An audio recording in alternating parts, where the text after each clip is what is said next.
Welcome to TMT channel, always striving to become better traders. In this new video we will talk in less than 5 minutes about the art of self-sabotage, decoding my trading explosions. Sometimes we not only fail to listen to our inner voice, but actively do what we know to be harmful to our trading and our success.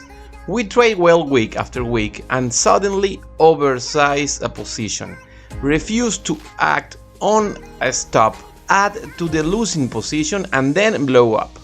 Or, on the other hand, we become so concerned about losses that we quickly exit winning position before they reach their targets, leaving significant money on the table and blowing up our chances for real success. Why does this happen?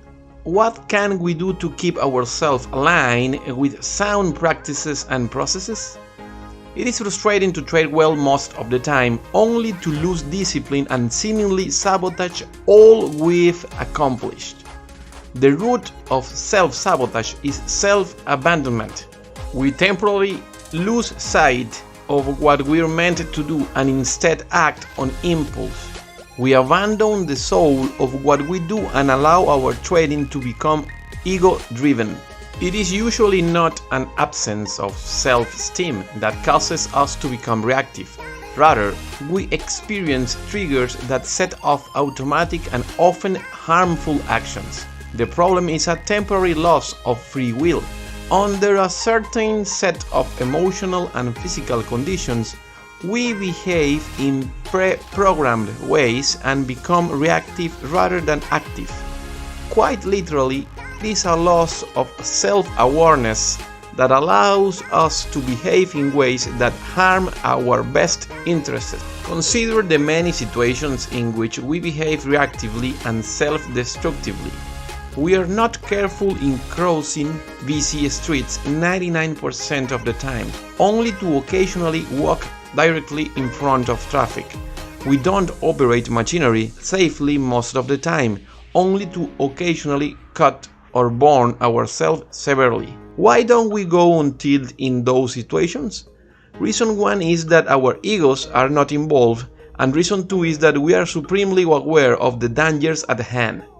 If I don't need to cross the road quickly and I'm mindful of the busy traffic, I am perfectly able to wait for a break in the flow of cars to cross safely. If I'm clearly aware of danger, I will act with caution, always. This is where it's helpful to engage in a checkup from the neck up, prior to any risk taking. If a surgeon is scheduled for a procedure, but is in an agitated state because of a personal issue, that surgeon will delay the operation.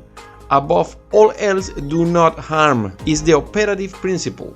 If a pilot is about to take off for a flight, they reach out to the co-pilot and together go through the pre-flight checklist to make sure that the plane is truly airworthy. If something is wrong mechanically, the flight will be delayed. Above all else, do not harm.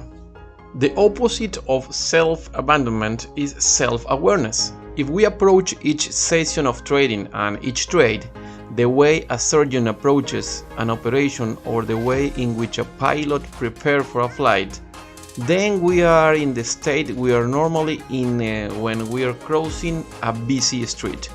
The awareness of risk and danger enables us to do no harm. It isn't discipline or process orientation that enables us to not go on tilt when we're handling a carving knife in the kitchen. It's the immediate acute awareness of danger. The key is self-awareness, knowing when we are in the wrong mindset for risk taking. Like the surgeon, like the pilot, we must take danger so seriously that we are willing to postpone our performance until we are assured that we will do no harm. If we have performed our own checkup from the neck up, we are not going to trade on impulse. Thanks for watching and give us a like if you appreciate this content. Subscribe, share and comment below. Remember, don't worry, have fun trading.